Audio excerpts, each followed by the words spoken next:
Here's a quick thank you to all my viewers, especially those of you who've given me feedback on my videos. Nearly all the feedback has been really positive, and I'm really glad to hear it. But I did have one person request that I take a video to talk more in depth about what resilience actually is. Because it sounds like some corporate buzzword that leaders throw around to make themselves feel like they're doing something about morale. Or like something some toxic overachiever would tell me that I don't have unless I'm killing myself over some goal. And that's why it's worth talking about. Roll the intro music.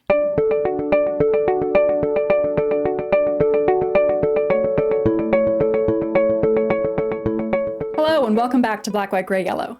My name is Diana and this channel is all about communication, connection, and resilience. But today we're going to dive into what that last word actually means. As a quick background on me, I'm a Master Resilience Trainer in the United States Army National Guard. I also served 13 months as the State Resilience Coordinator at my state's Joint Force headquarters. I'm doing a series of videos based on the research behind the skills taught as part of that program, replacing proprietary material with references to open source research and books. But the series is only so effective if we aren't all on the same page about what it is we're trying to build with those skills.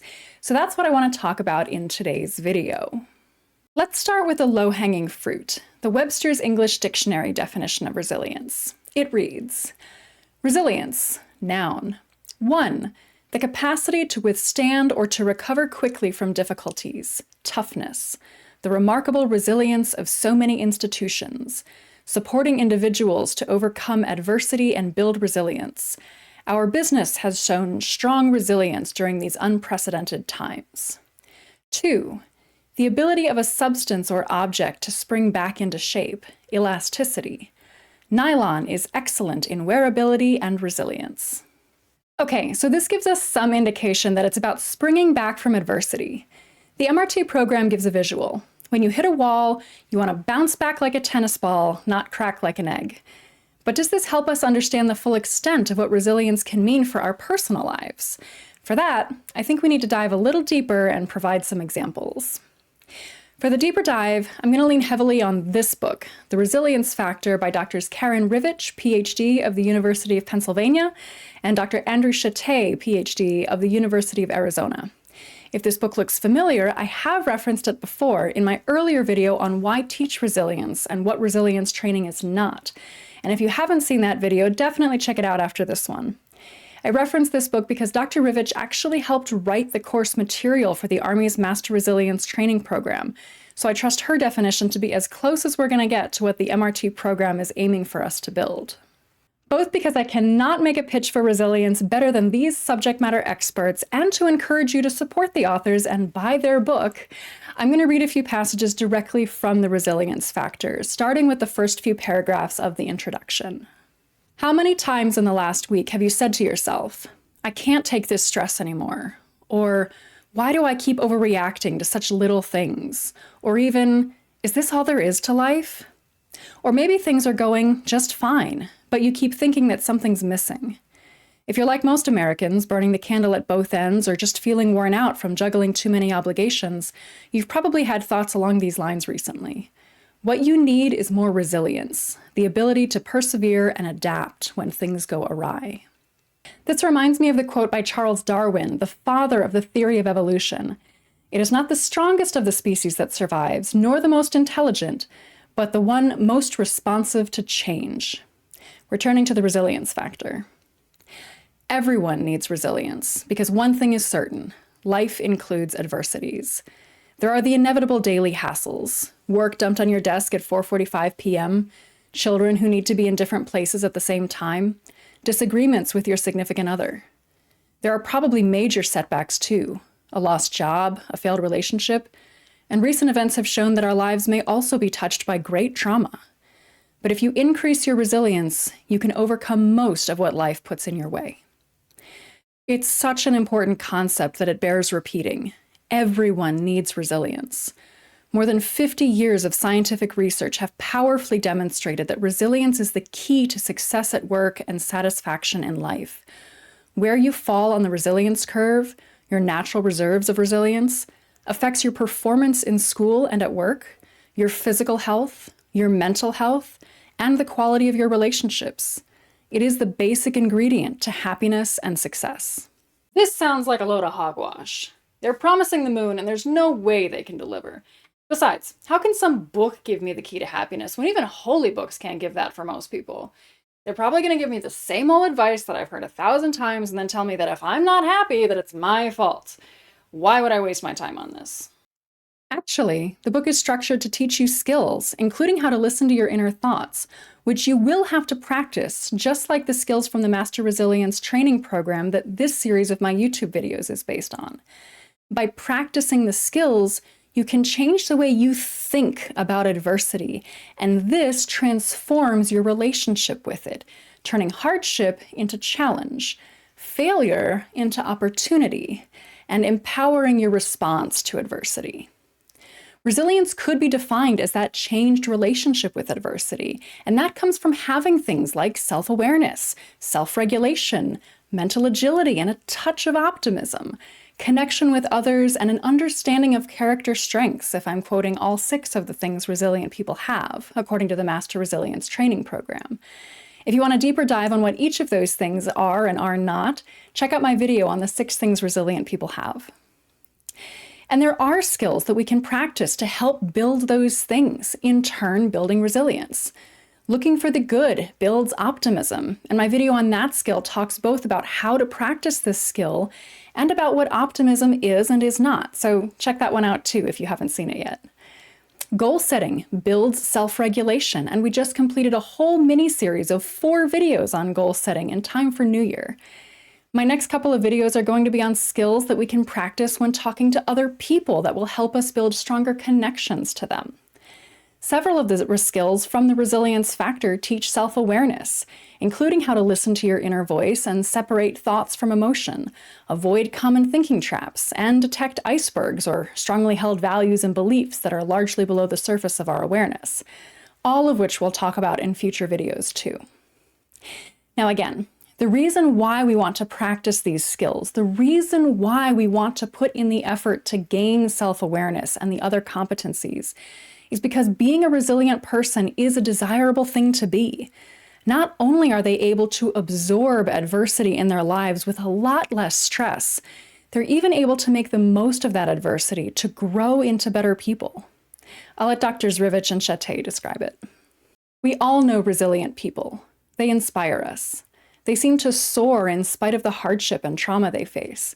In fact, the most resilient people seek out new and challenging experiences because they've learned that it's only through struggle, through pushing themselves to their limits, that they will expand their horizons. Wait, this is starting to sound like that toxic overachiever again. Like someone who read Extreme Ownership and took it way too seriously. There certainly are those people, and many people find Jocko Willink very inspiring. But there is quite a spectrum of resilience between Jocko Willink and the average everyday person. Even if your goal is just to be 10% happier, as is the title of Dan Harris's book, teaching many of the same skills, building a little bit of this thing we call resilience, using these skills which you can practice and learn, can make problems that previously seemed overwhelming feel a lot more manageable. Resilient people, like all of us, feel anxious and have doubts, but they have learned how to stop their anxiety and doubts from overwhelming them. We watch them handle threat with integrity and grace, and we wonder, could I do that? The answer is yes. Your capacity for resilience is not a genetically fixed trait like how tall you are, nor are there genetic limits on how resilient you can become. Resilience is under your control. You can teach yourself to be resilient. You can profoundly change how well you handle setbacks, how enthusiastically you approach challenges. Resilience is of vital importance when making quick and tough decisions in moments of chaos. What's more, it grants you the ability to do so with grace, humor, and optimism. Resilience turns victims into survivors and allows survivors to thrive. Okay. So you're saying that practicing these skills, and this book has 7 of them, right? Though the Army's program has about twice that many? Okay, anyway, so practicing these skills, including learning to listen to my inner voice or whatever, building self-awareness and those other competencies, practicing these skills and building those competencies will make me more resilient, which means changing my relationship with adversity and failure so that I have a rosier picture of them. But more than just making me feel better in the face of adversity or failure, that rosier picture will actually help me feel less stressed or at least less overwhelmed in the face of them, thus empowering me to take more purposeful action in the face of them, so that at the least I get through them better and at best even thrive in the face of them? Yeah, that's a pretty good summary. Tell you what, next I'll even tell you when to use it. Or I'll let Drs. Rivich and Chate tell you. Research has also revealed that humans have 4 fundamental uses for resilience. Some of us must apply our reserves of resilience to overcome the obstacles of childhood, a broken home, poverty, or even emotional neglect or physical abuse. We need resilience to put behind us the damage that may have occurred in our youth and to take responsibility for creating the adulthood we want. All of us need resilience to steer through the everyday adversities that befall us. Arguments with friends and family, disagreements with the boss, or an unexpected expense. Life is rich in stress and hassles, but if you're resilient, you will not let the daily tribulations of life interfere with your productivity and well-being. Most of us, at some point in our adult lives, come up against a major setback, a life-altering event that blows us off course. For some, it's a job loss or a divorce. For others, the death of a parent or child. These are monumental crises that tax our resilience, and depending on our supplies of resilience, we will either become helpless and resigned, or we will bounce back and find a way to move forward. These 3 uses of resilience are reactive in nature, determining our response to adversity. We also explore a 4th use of resilience that transcends our desire to protect and defend ourselves. Those of you whose goal is to find renewed meaning and purpose in life and to be open to new experiences and challenges can apply resilience to reach out so that you can achieve all you are capable of. Oh, you referenced these 4 in your earlier video on why teach resilience. That makes more sense now. Good, I'm glad I was able to clarify that. So, as adults, there are at least these 4 different circumstances in which we may need resilience. The ability to adapt purposefully to our surroundings to make the most out of our hardships, read challenges, and failures, read opportunities. Let's talk a little bit more about each.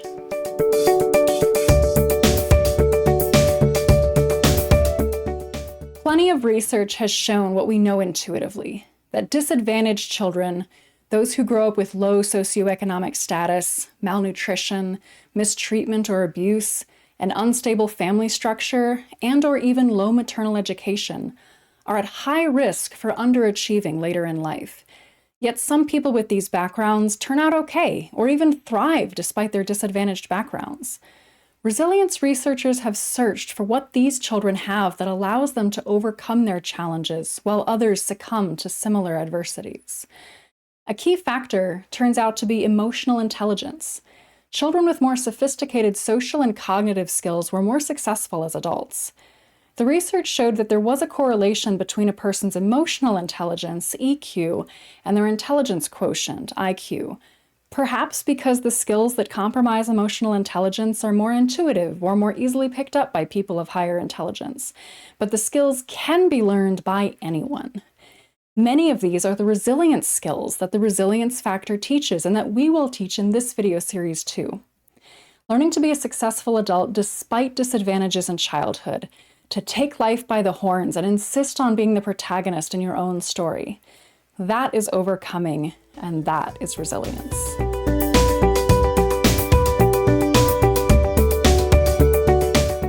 But maybe your childhood was fine. Enough money, enough love, a good education, and you have no particular traumas to speak of.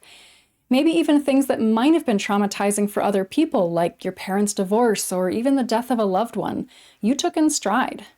Do you still need resilience? Absolutely.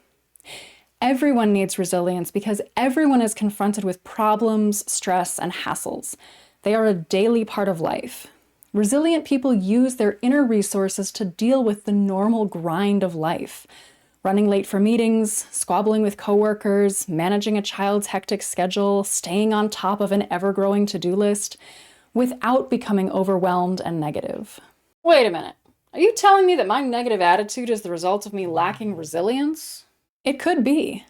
It might just be your sense of humor, which is fine. But if you're using sarcasm to hide feelings you'd rather not deal with, then yes, it's an indication that you aren't able to handle that adversity effectively, or at least that you aren't making the most of it.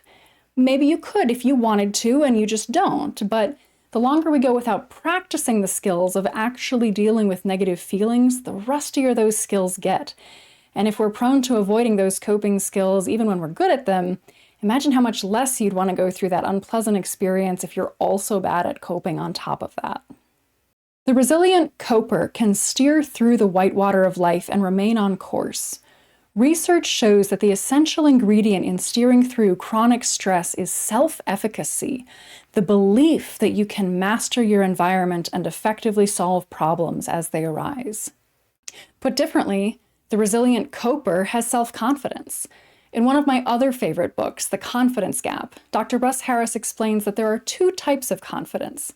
The actions of confidence, which you can perform at any time if you know what to do, and he likewise teaches those skills, many of which overlap with the skills in the resilience factor. And the feelings of confidence, which you can only get through repeatedly succeeding in doing a thing. So the resilient coper is one who has practiced and become proficient with the skills of resilience. And someone aspiring to become that person can still practice the skills to get better at them and slowly build their self-efficacy and resilience. People high in self-efficacy stay committed to solving their problems and don't give up when they find that their original solution doesn't work. They are more likely than people who doubt their ability to cope to try new ways to solve a problem, persisting until they find a workable answer.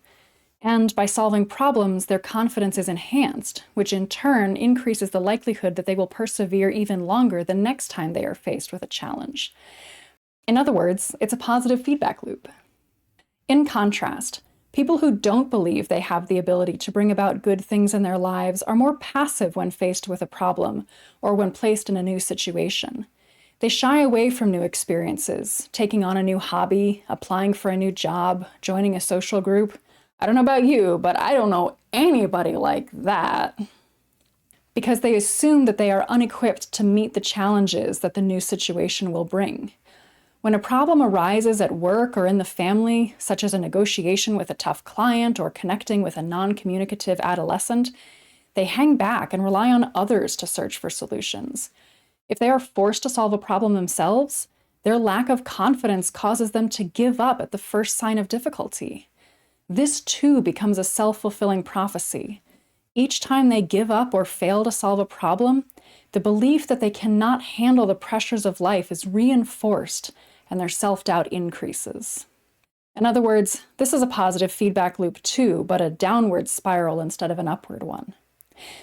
I read this passage in full because I absolutely know people that sound exactly like this. And while I didn't think of them as lacking resilience per se, understanding that these same resilience skills can help them just as much as they can help the new parent or the empty nester, the recent college graduate or the recent high school dropout, or anyone else struggling with the demands of daily life or a new chapter in life, makes me want to share these skills that much more to be able to help them too.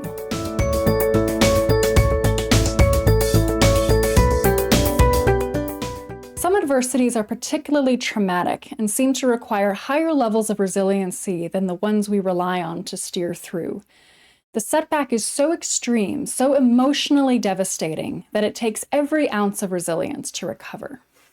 The resilience factor goes on to describe the horrific stories of the two women who founded Mothers Against Drunk Driving, or MADD, Cindy Lamb and Carrie Leiter. There's also the personal story of a woman who survived the September 11th terror attacks in New York City.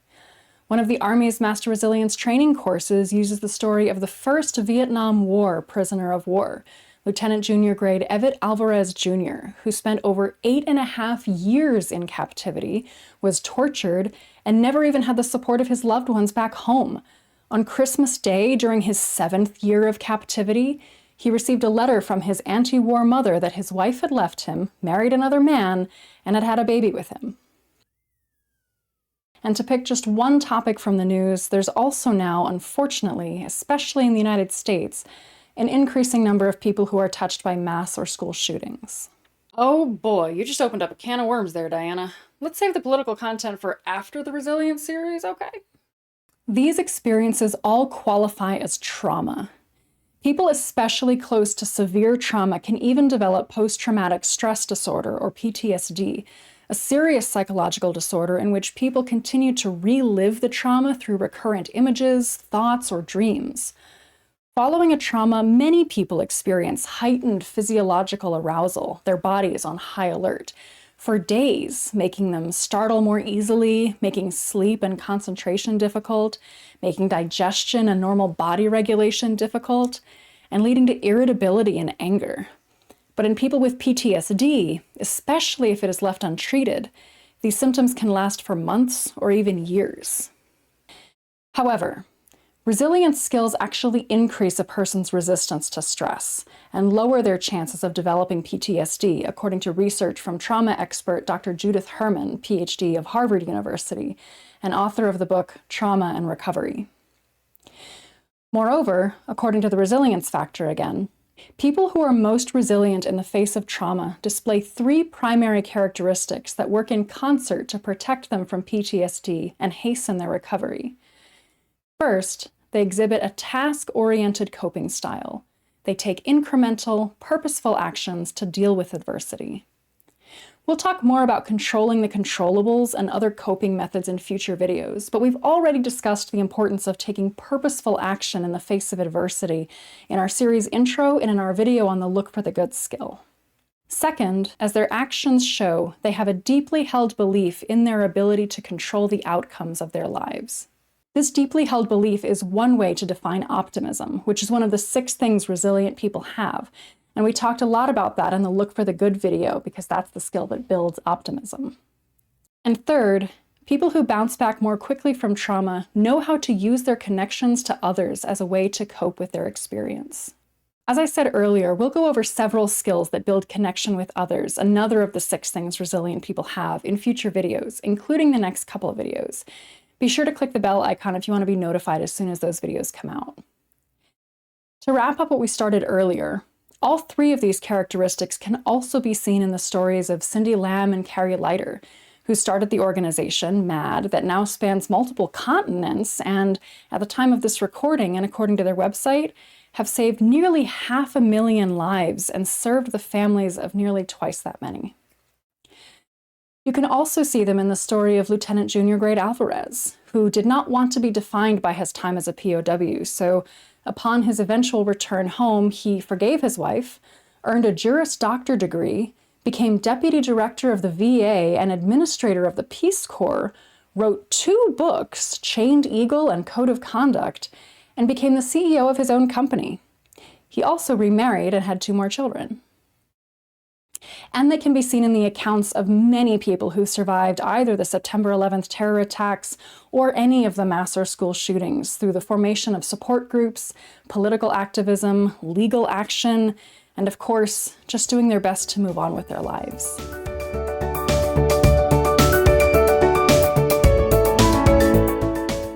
But resilience isn't just reactive. This leads into the quote I included in my earlier video, Why Teach Resilience? Rivich and Chate acknowledge that what they've discussed so far are the 3 traditional uses of resilience. But we have come to realize that the same skills in resilience are as important to broadening and enriching one's life as they are to recovering from setbacks. How do we know this? We know it because the people we've taught these skills to have told us. When we talk to the students, parents, and corporate clients we have worked with about the changes they have seen in their lives, they start off with telling us that they are less fazed by problems. Their skin feels thicker, they feel stronger and more confident. But they don't stop there. They also tell us that they feel more connected to people, eager to seek out new experiences, and more willing to take risks. As one woman told us, "My life just seems bigger now." Our work has shown that the core components of reaching out are based on a combination of desire and skill. We can't instill in you a desire for intimacy or a passion for new experiences, but if you want them, we can help you develop the resilience you'll need to get them. Reaching out is risky. Meeting new people, trying new things, Being willing to pursue activities that provide meaning takes tremendous amount of courage and inner strength. Each time you open your heart to someone, each time you undertake to learn something new, you risk rejection and failure. You risk embarrassment and sadness. Every time you reach out, you put yourself in harm's way. But resilience fortifies you. The skills of resilience improve your ability to assess the risk and plan for potential problems. They deepen your emotional awareness and your interpersonal skills. And they can be used to increase your ability to stay present, focused, and find meaning in your life. With the skills of resilience under your belt, you can reach out if you desire to. So I hope I have convinced you of two things. First, that resilience is more than a corporate buzzword, but in fact something that we all need, and most of us have in some amount, at least to steer through the stressors of daily life. And for most of us, likely to overcome some kind of childhood trauma or to bounce back from some major life setback. Some of us may even use our resilience skills to enrich our lives. Second, I hope I've convinced you to invest some energy into building your own resilience skills, because resilience is a spectrum, and no matter how good you may be already, you can always get better. I teach this stuff, not just on YouTube, but also in the Army, and I still struggle to be resilient all the time. You may already be good at several of the skills, whether you do them consciously or unconsciously, but it's unlikely you're good at them all. If you prefer books, buy The Resilience Factor. It's available in both print and digital versions. A couple of other books that have changed my life are The Confidence Gap by Russ Harris and The Subtle Art of Not Giving a F*** by Mark Manson. If books aren't your thing, then subscribe to my channel, because we're going to keep going through these skills that build resilience over the next several months. Book lovers are welcome to subscribe too, because we'll keep referencing books that you might be interested in. If you liked this video, and especially if you're still skeptical, be sure to watch my earlier video on why teach resilience to understand, based on the misconceptions I've heard, what resilience and resilience training is not. If you haven't seen it yet, be sure to check out my video on the 6 things resilient people have that I referenced several times, as well as the Look for the Good video. And be sure to tune in the next couple of videos that I have to teach some additional skills. But that's all for this video. Until next time, my name is Diana, and this has been Black, White, Gray, Yellow.